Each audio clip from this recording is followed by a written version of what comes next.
வணக்கம்.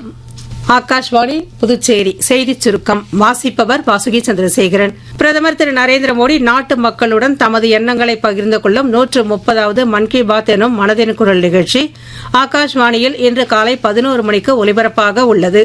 இந்நிகழ்ச்சி ஆகாஷ்வாணி மற்றும் தூர்தர்ஷனின் அனைத்து அலைவரிசைகளிலும், AIR செய்தி வலைதளத்திலும், நியூஸ் ஆன் ஏர் மொபைல் செயலியிலும் ஒலிபரப்ப கேட்கலாம்.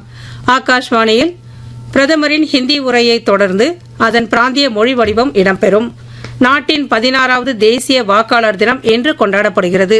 2025ஆம் ஆண்டிற்கான வாக்காளர் கல்வி விழிப்புணர்வுக்கான சிறந்த பிரச்சார மின்னணு வானொலி பிரிவில் ஆகாஷ்வாணியின் செய்தி சேவை பிரிவு ஊடக விருதை பெறுகிறது.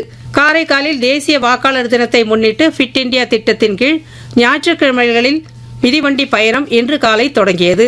ஃபிட் இண்டியா திட்டத்தின் ஒரு பகுதியாக நடைபெறும் இந்த மிதிவண்டி விழிப்புணர்வு பயணத்தை மத்திய இளைஞர் நலன் மற்றும் விளையாட்டுத்துறை அமைச்சர் டாக்டர் மன்சுக் மாண்டவியா மற்றும் புதுச்சேரி துணைநிலை ஆளுநர் திரு கைலாஷ்நாதன் ஆகியோர் கொடியசைத்து தொடக்கி வைத்தனர்.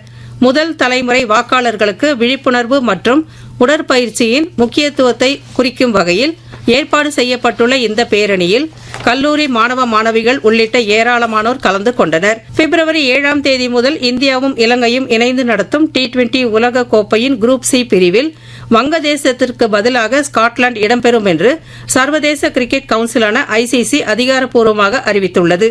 இத்துடன் இந்த செய்திச் சுருக்கம் நிறைவு பெறுகிறது.